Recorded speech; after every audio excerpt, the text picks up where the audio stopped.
तो दोस्तों स्वागत है आपका आप ही के अपने चैनल BRUDE क्लासेस पे।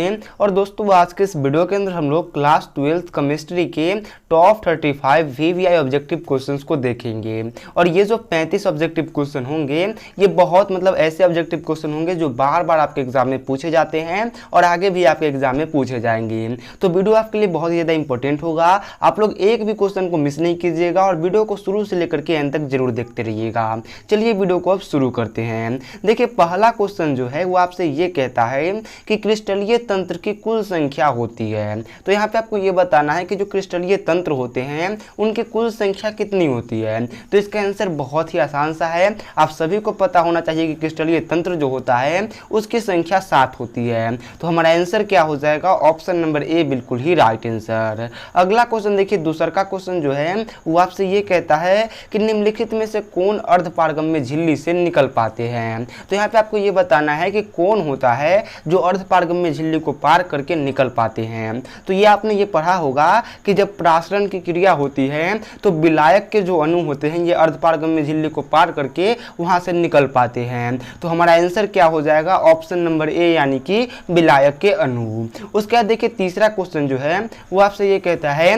कि NaCl के जलीय घोल के वैद्युत अपघटन से कैथोड पर निम्नलिखित में से कौन मुक्त होता है। तो यहाँ पे आपको ये बताना है कि जब NaCl का जलीय घोल यानी कि उसका वैद्युत अपघटन किया जाता है तो जो कैथोड होता है उस पे इन चारों में से कौन मुक्त होता है। तो इसका आंसर आप सभी को पता होना चाहिए कि जो कैथोड होता है उस पे हाइड्रोजन गैस मुक्त होता है। कौन होता है, हाइड्रोजन गैस मुक्त होता है। तो इसका क्या हो जाएगा, ऑप्शन नंबर डी बिल्कुल ही राइट आंसर। ठीक है, अगले क्वेश्चन को देखिए। अगला क्वेश्चन आपसे ये कहता है कि निम्नलिखित में से कौन विलयन में विद्युत का संचालन करते हैं। तो यहाँ पे आपको ये बताना है कि इन चारों में से कौन है जो विलयन में विद्युत यानी कि करेंट का संचालन करता है।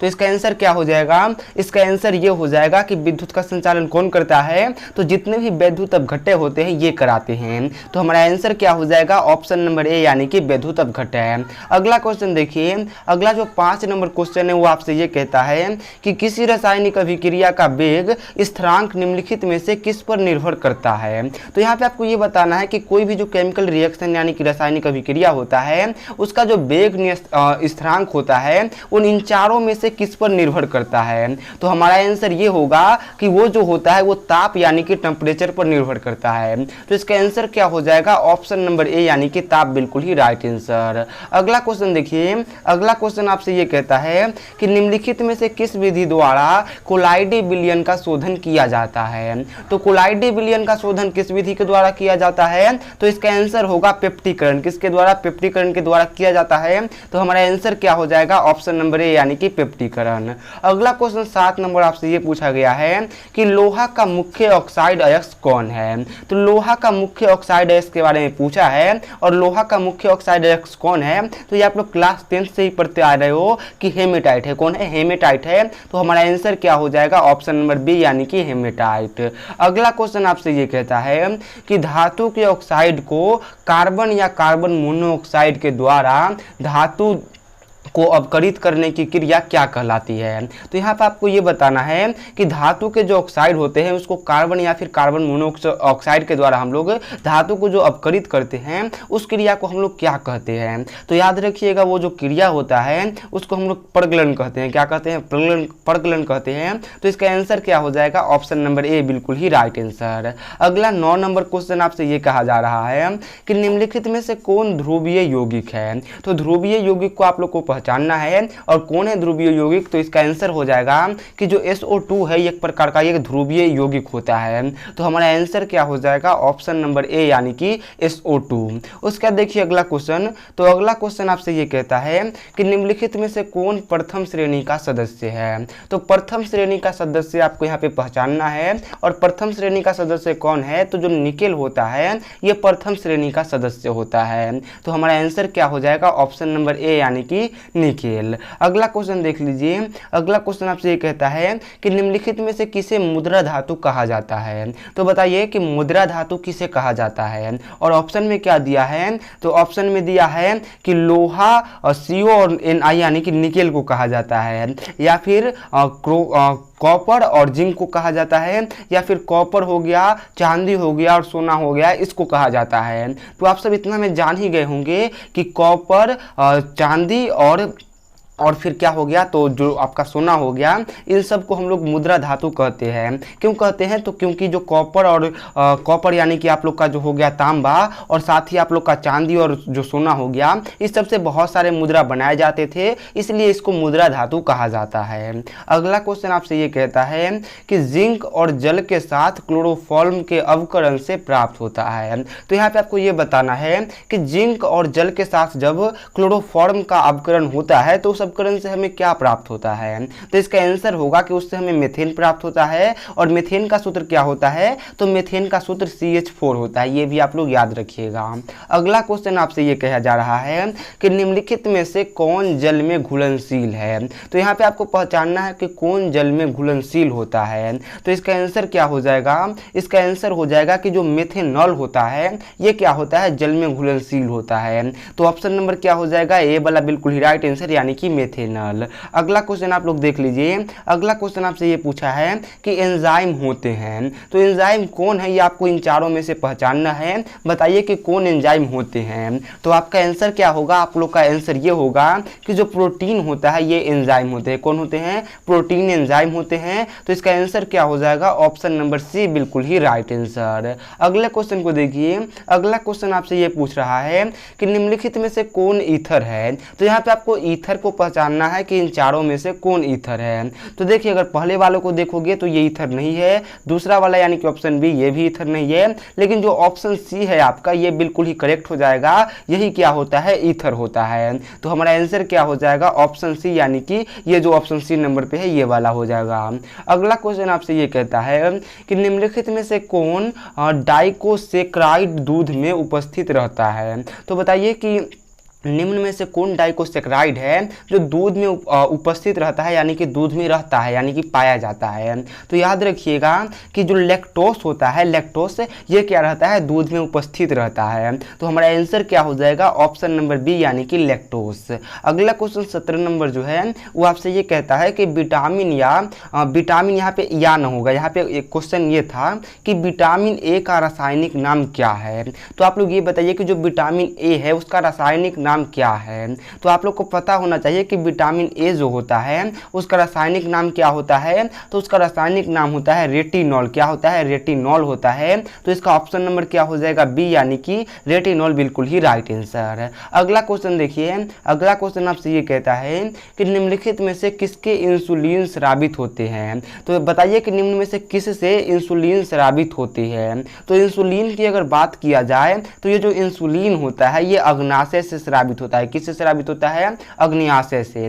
तो इसका आंसर क्या हो जाएगा, ऑप्शन नंबर बी बिल्कुल ही राइट आंसर। अगला 19 नंबर क्वेश्चन आपसे ये कहता है कि निम्नलिखित में से कौन जिंक का अयस्क नहीं है। तो जिंक किसे कहते हैं, तो Zn को जिंक कहा जाता है, और इसका अयस्क कौन नहीं है ये आपको पहचानना है। तो देखिए, जिंक ब्लेड जिंक का अयस्क होता है, कैलेमाइन भी जिंक का अयस्क होता है, जिंकाइड भी जिंक का अयस्क होता है, लेकिन ये जो बॉक्साइड है ये जिंक का अयस्क नहीं होता है, ये सोडियम धातु का अयस्क होता है। तो हमारा आंसर क्या हो जाएगा, ऑप्शन नंबर डी बिल्कुल ही राइट आंसर। अगले क्वेश्चन की ओर बढ़ते हैं। अगला क्वेश्चन आपसे ये पूछा है कि कीटोन का क्रियाशील मूलक कौन है। तो देखिए, कीटोन का क्रियाशील मूलक आपसे पूछा गया है, और कीटोन का क्रियाशील मूलक कौन है, तो CO जो होता है ये कीटोन का क्रियाशील मूलक होता है। उसके बाद अगर बात किया जाए COOH का, तो ये जो होता है ये कार्बोक्सिक अम्ल का क्रियाशील मूलक होता है।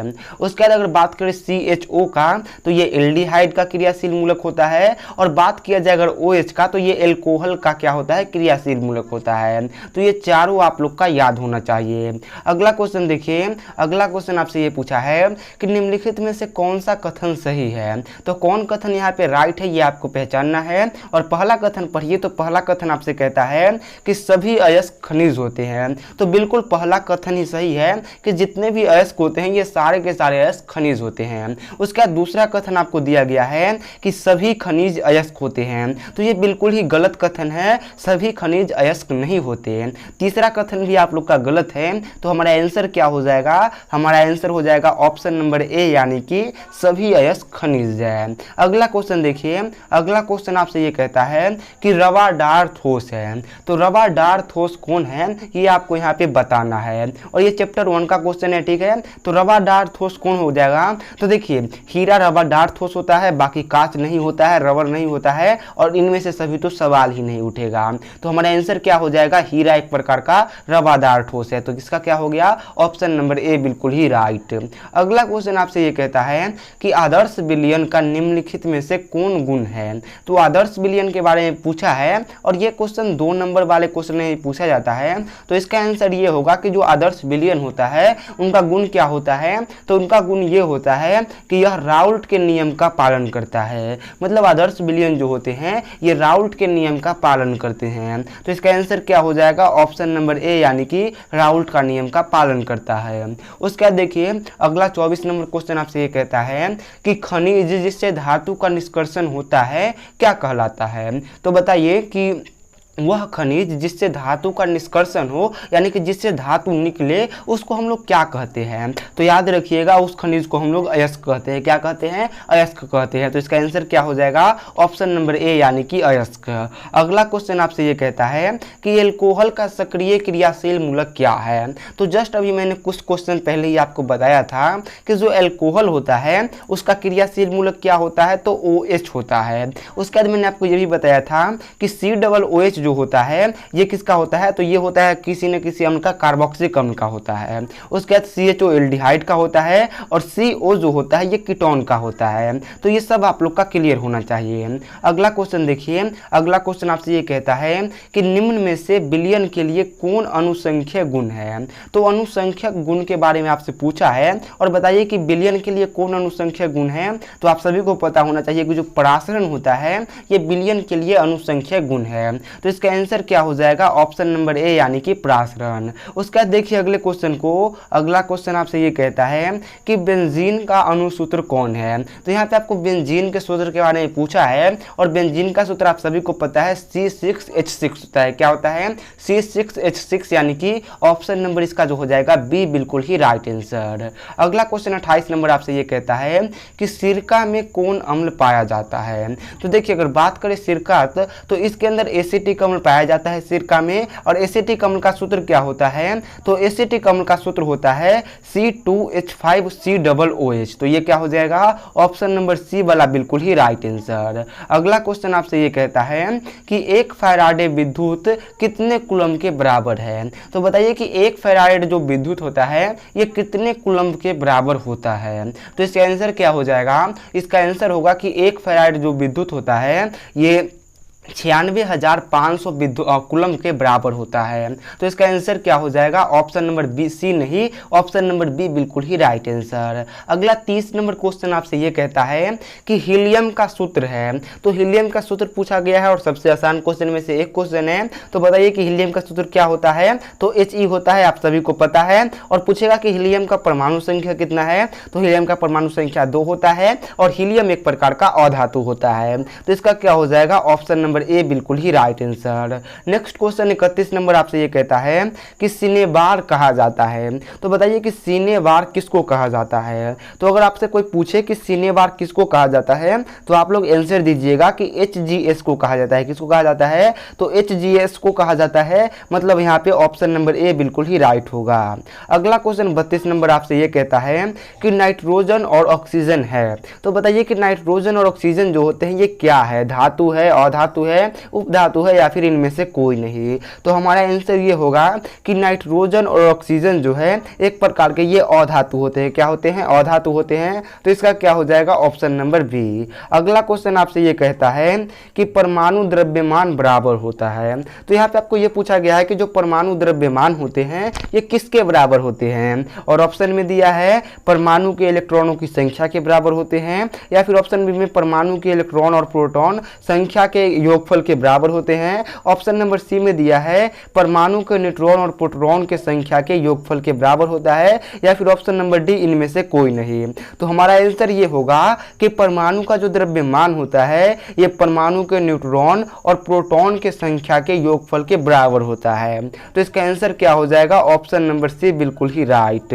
अगला क्वेश्चन आपसे ये कहता है कि हाइड्रोजन बंधन सर्वाधिक होते हैं। तो यहाँ पे आपको ये बताना है कि जो हाइड्रोजन बंधन है ये सबसे अधिक किस में होता है, एथेनॉल में होता है, डाइल एथिल ईथर में होता है, एम क्लोरोफिनॉल में होता है, या फिर साइक्लोहेक्सोल में होता है। तो इसका आंसर ये हो जाएगा कि जो हाइड्रोजन बंधन है ये सबसे अधिक किस में होता है, तो एम क्लोरोफिनॉल में होता है। किस में होता है, एम क्लोरोफिनॉल में होता है। अगला क्वेश्चन और लास्ट क्वेश्चन जो 35 नंबर है वो आपसे ये कहता है कि कार्बन का संयोजकता है। तो कार्बन का संयोजकता आपसे पूछा गया है। तो देखिए कार्बन का सूत्र होता है C, इसका जो परमाणु संख्या होता है ये 6 होता है, और इसकी जो संयोजकता होती है ये 4 होती है। तो हमारा आंसर क्या हो जाएगा, ऑप्शन नंबर डी, यानी कि इसकी संयोजकता 4 होती है। तो आप लोग याद रखिएगा ऑप्शन नंबर डी। तो चलिए दोस्तों आज का आपका क्वेश्चन समाप्त होता है। अगर आपको ये वीडियो पसंद आया होगा तो वीडियो को लाइक कीजिएगा, अपने दोस्तों के साथ वीडियो को शेयर कीजिएगा, चैनल को सब्सक्राइब कीजिएगा ताकि आप लोग ऐसे ही वीडियो और आगे देख सकते हैं। तो चलिए वीडियो को हम लोग यहीं पे एंड करते हैं, आपसे मिलते हैं नेक्स्ट वीडियो में।